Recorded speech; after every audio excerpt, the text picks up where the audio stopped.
Bismillah ar-Rahman ar-Rahim. Alhamdulillahi Rabbil Alameen.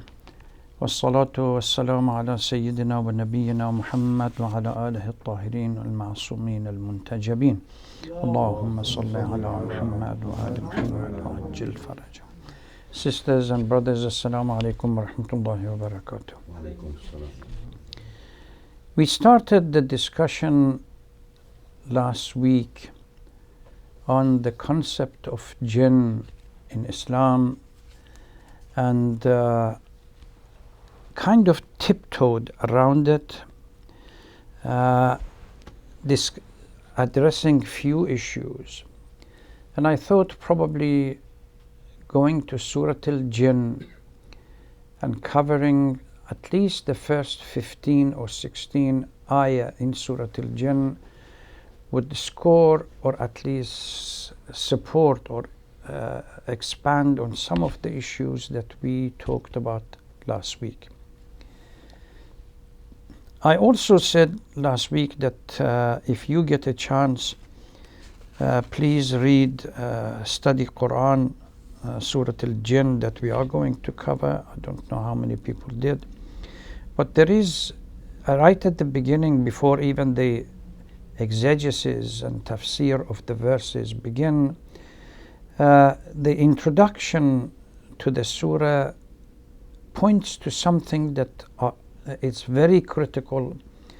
And I believe when we were doing tafsir al-Quran in the past on a regular basis, we mentioned this. We come across a number of phraseology that Quran uses as metaphor. And Quran says repeatedly that this concept of metaphor is being used repeatedly to explain or elucidate some difficult point and make it comprehensible for human being. The tafsir talks about to contextualize the account and the place of the jinn. One must consider the nature of the spiritual cosmology of the Quran. Without a clear understanding of that, it becomes very difficult to understand the role of jinn in the whole dynamics. In Islamic cosmology, there is something both literal and symbolic about heavens and the earth. God is not literally, physically above and beyond the heavens, and yet up is the reality in the physical sense, or a space that best symbolizes and communicates the meaning of towards God. This is why when we say anything, we look upwards or we point upwards. That's a metaphor. In this sense, the heavens represents both higher physical levels and higher ontological plane. The jinn, as psychic being, unseen to most human beings, occupy an intermediate state between material realm and our physical experience and the angelic and the spiritual. This is a debate that we are going to have here today, particularly when the verse in this surah and some other surahs in the Holy Quran, they talk about that if every time the jinn make an attempt to eavesdrop in the higher level, they are being hit and repelled. What is the meaning of eavesdropping and how can they do that? It's because the Mufassirin say that there is something, the physical plane, and then there is the higher plane. And the jinns, because of the nature of the reality that they have, that Allah subhanahu wa ta'ala has made them from fire or some kind of fire, they have the ability to, they may not have the ability of the intellectual ability of human being, but certainly they have the ability to do certain things that ordinary human beings are incapable of doing it because of the power that they have. One of them is the speed that they can travel.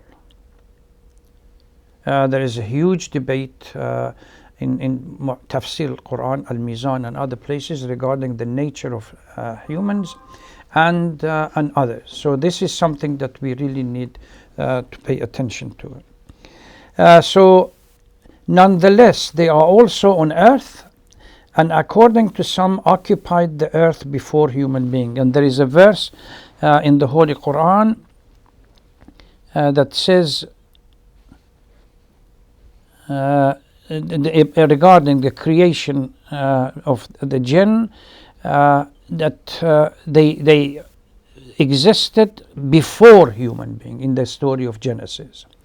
That we created them from fire and they existed before human being.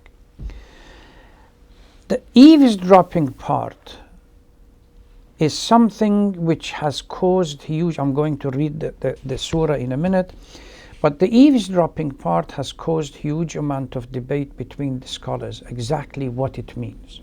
What is istiraq as-sama, or the eavesdropping? Literally, they have to go up to some places and listen to conversation, or any attempt to eavesdrop or spy on some kind of the line of communications that malaika have between themselves. What is the nature of it? First, I must state that we don't have a clear definition of certain concepts, because our understanding and comprehension is limited, and we naturally have to look through the narratives that Quran presents, whether those are capable of expressing fully the concept for us to understand. This is something else. So the jinns are said to have the ability to eavesdrop on angelic communication, inform people of what is to come, and grant special powers. It should be noted, however, that in the Islamic spirituality, knowledge that comes from the jinn carries no spiritual value. That's why when we were discussing about the book, the two report, one report from Pew Trust and the other book that I said, the recommendation from our scholars is not to approach, not to make an attempt to somehow capture a jinn or subjugate a jinn and bring it to your, so that they would do your bidding, as the title of the book said. I hope nobody went and purchased the book or tried to work on it. And the spiritual masters from the jinn carries no spiritual value, and the spiritual masters have always made a distinction between the form of knowledge of the unseen that are tantamount to magic and those that result from what is believed to be a divine and angelic inspiration. The concept of knowledge in Islam, one day inshallah we will discuss it, is divided into various categories, and one of them is the knowledge that Allah subhanahu wa ta'ala grants to individual as their spiritual position is elevated and the spiritual status are elevated, and that those knowledge are totally different from a knowledge that was prevalent during the life of Jahiliyyah, where the Arab of Jahiliyyah and others would take refuge to jinn for extra information that ordinary people could not get. And this is differentiating between the kind of inspiration that comes from Allah subhanahu wa ta'ala and the little bit of knowledge that the jinns provide. It's itself a traditional science that books are written about it. Now, in the story of jinn that we are going to talk, the Surah al-Jinn, the 16 verses, two themes have been presented, and the two themes, number one is how did jinn came, they come to listen to the Holy Prophet. That's number one. At least on two occasions, one in Surah al-Jinn and the other one in Surah Ahqaf, that speaks about the jinn coming to listen to the Holy Quran.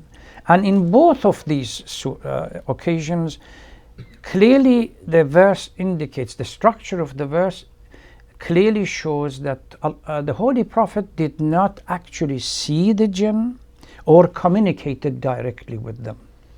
In Surah Al-Ahqaf, وَإِذْ صَرَفْنَا إِلَيْكَ نَفَرًا مِنَ الْجِنِّ يَسْتَمِعُونَ الْقُرْآنَ.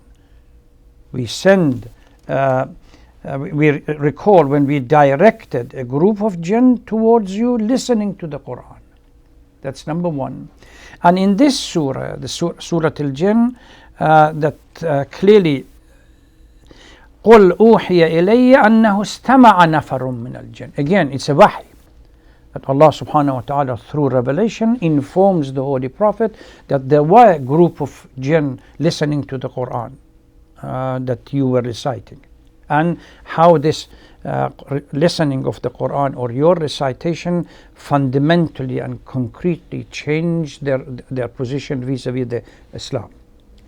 In the previous surah, in Surah Ahqaf, فَلَمَّا حَضَرُوهُ قَالُوا انصِتُوا. Keep quiet to everybody else. فَلَمَّا قَضَى وَلَّوْا إِلَىٰ قَوْمِهِمْ مُنذِرِينَ قَالُوا يَا قَوْمَنَا إِنَّا سَمِعْنَا كِتَابًا أُنزِلَ مِن بَعْدِ مُوسَى مُصَدِّقًا لِمَا بَيْنَ يَدَيْهِ. So they were aware of the book of Revelation that came to Musa.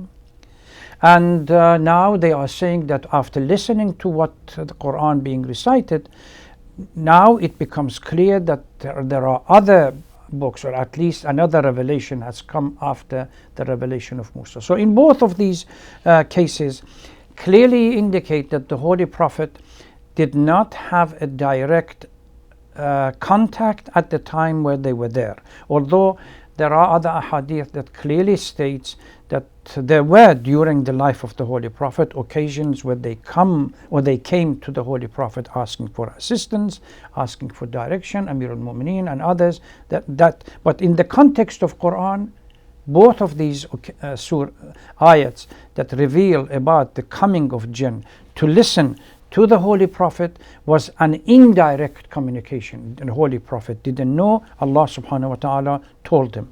In Surah Al-Jinn, قُلْ أُوحِيَ إِلَيَّ, it's عن طريق الوحي, which is the revelation. But in Surah Ahqaf, وَإِذْ صَرَفْنَا, we guided these jinns to come towards you and listen to you.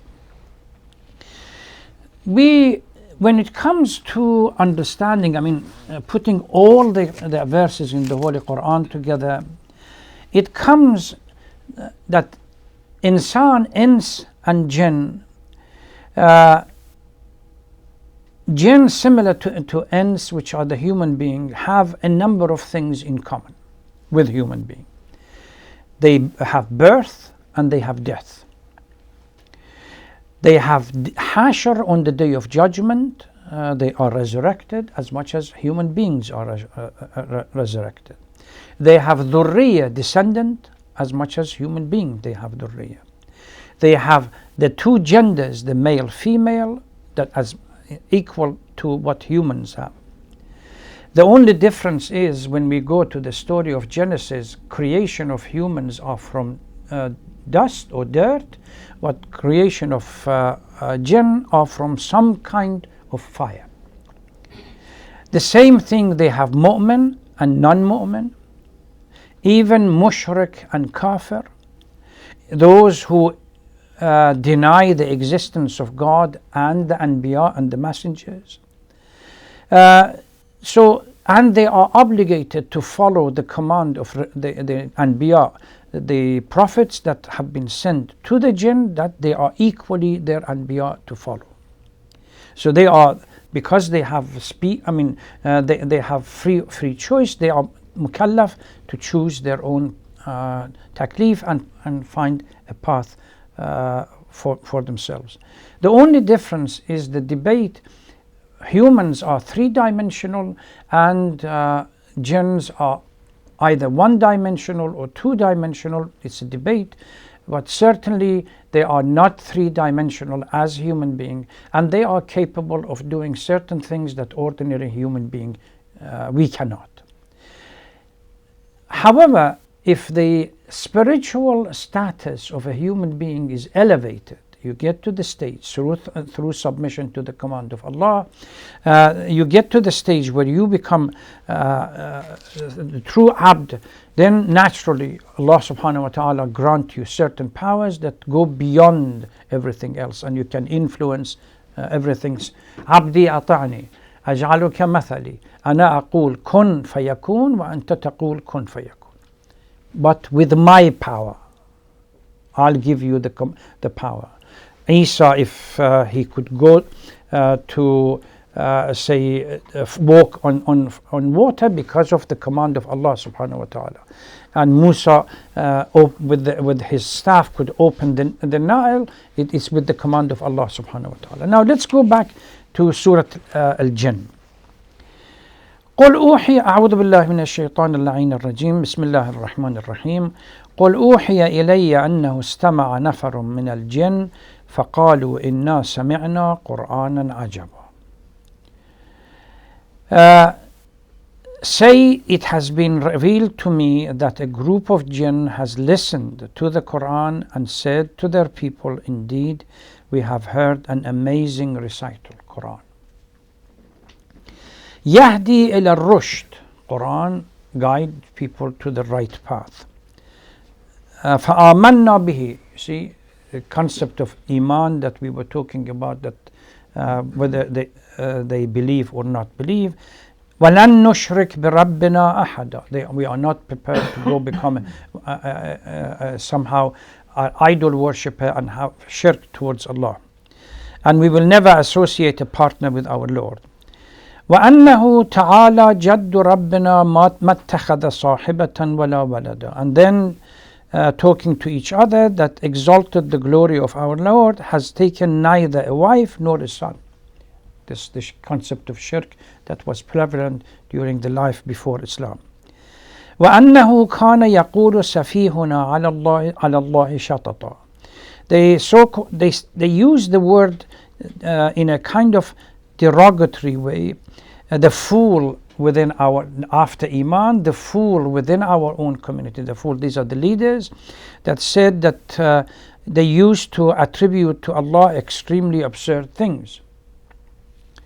وَأَنَّا ظَنَنَّا أَن لَن تَقُولَ الْإِنسُ وَالْجِنُّ عَلَى اللَّهِ كَذِبًا. Blind following.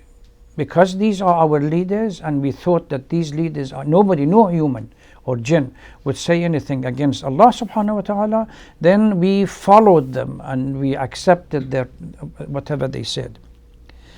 وأنه كان رجال من الإنس يعوذون برجال من الجن فزادوهم رهقا. And this is the typical culture that existed before Islam.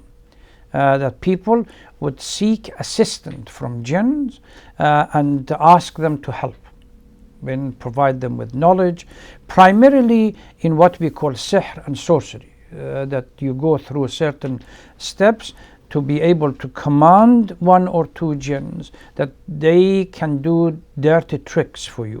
Whether, and Quran talks about sihr that primarily is used in a negative sense of destroying families, breaking up families, etc., etc. And every time that humans sought assistance from the jinn, it made the jinn more and more arrogant, increased them jinn in arrogance. وَأَنَّهُمْ ظَنُّوا كَمَا ظَنَنْتُمْ أَنْ لَنْ يَبْعَثَ اللَّهُ أَحَدًا. And the jinns, like humans, thought that the concept of ma'ad and resurrection is not going to happen. What we have is in this world. Now, up to now, presents the general concept of jinn and the fact that they are male, female, the foolish claim by their leaders, blind association, blind following, etc., etc.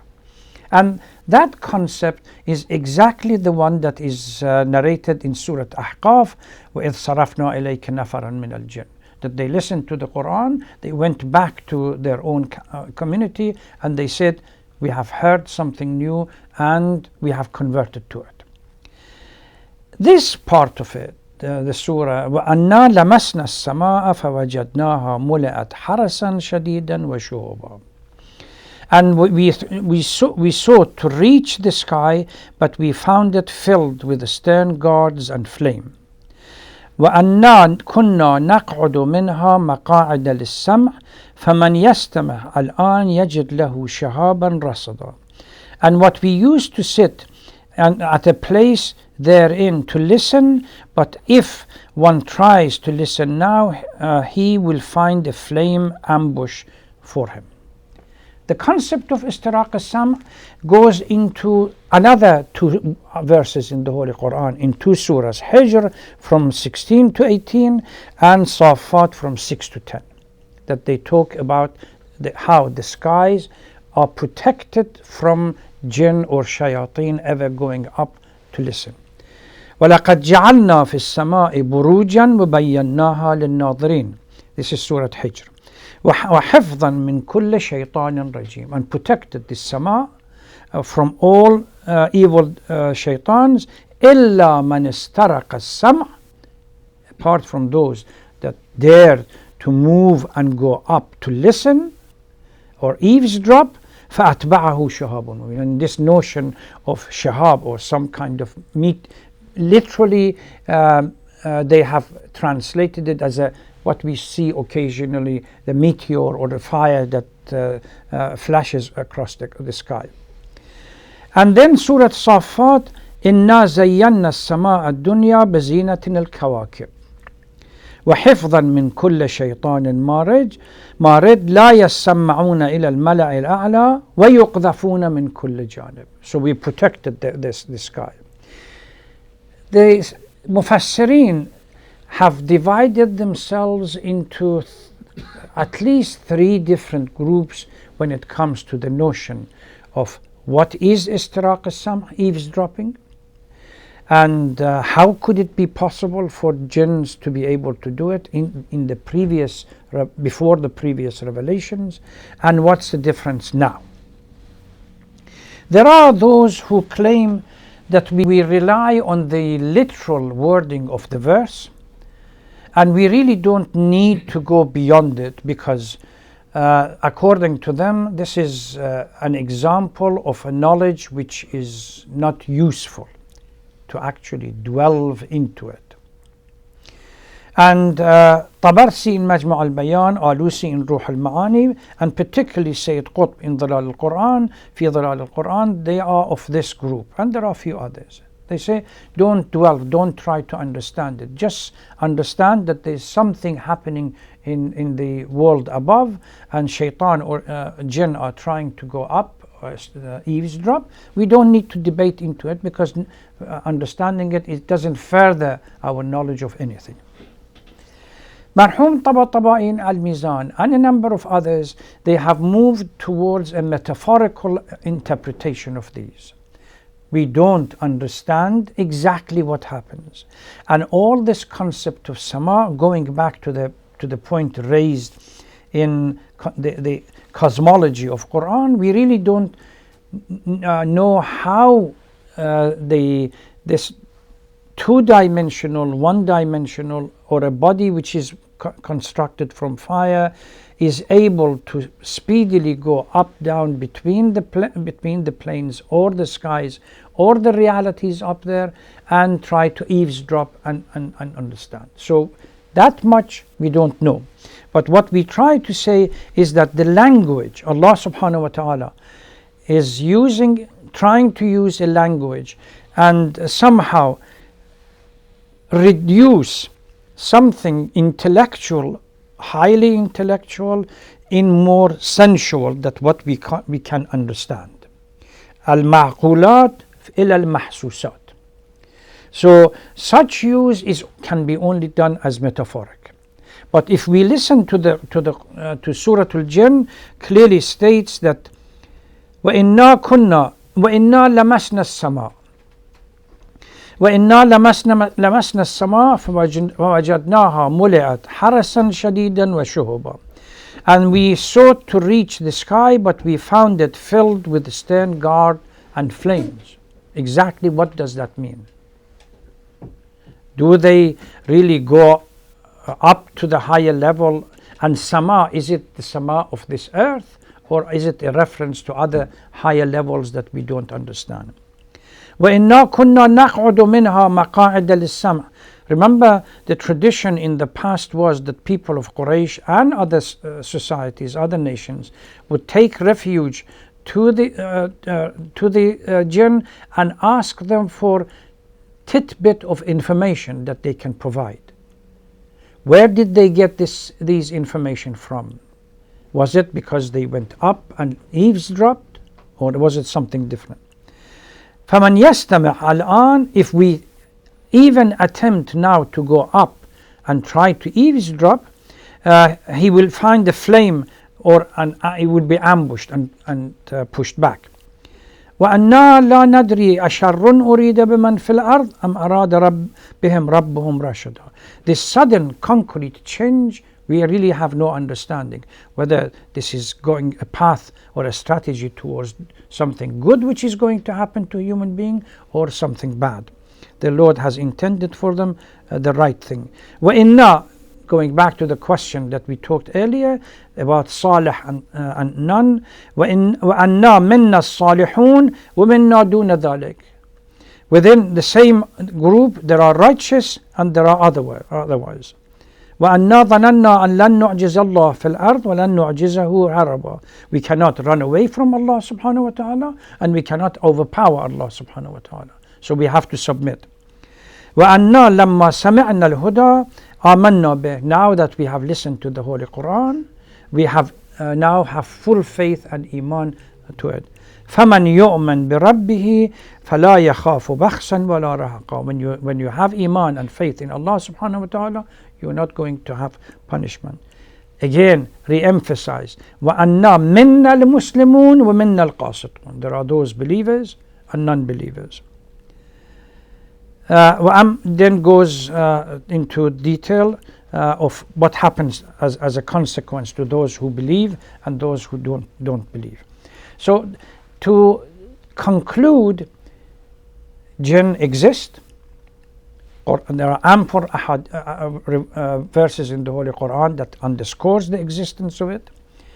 They have a nature which is slightly different from human being. If humans are built or made from dirt or dust, they are made from fire. All they have free will, and naturally what comes as a consequence of free will, everything else that humans have. They are not visible to us, we cannot see them, but they can see us. According to a hadith, as well as yarawnakum, that they see you in a way that you don't see them, the verse in the Holy Quran. Certain people have the power to bring them under control, and this is possible in two ways. Either positively, where you elevate yourself and the relationship with Allah subhanahu wa ta'ala, and the power that Allah gives you comes with all the, so to speak, the perks that go with it. Part of it will be the influence that you have over jinn. The negative one is the one that you sink day in, day out into negativity, and then through association with the bad jinns, they come to do certain tricks and do your biddings. All spiritual masters have indicated stay away from this kind of activity, because you may not see them, but they see you. Under certain circumstance, if you violate their right, they hit back and they really damage a human being. So it's better for us not to venture into this path. Normally what we hear in our society, unfortunately, if you go back to the Pew Trust report that I mentioned, chapter 4, and how the various communities, they have this tendency to use jinn, or at least believe in jinn and attribute to jinn certain negative and bad things that happen to them in their life, and even appeal to them, asking them to write, to create potions for them and so on. These are things that are prohibited by scholars and we should not do. Let me stop here, and then if you have any question we go forward.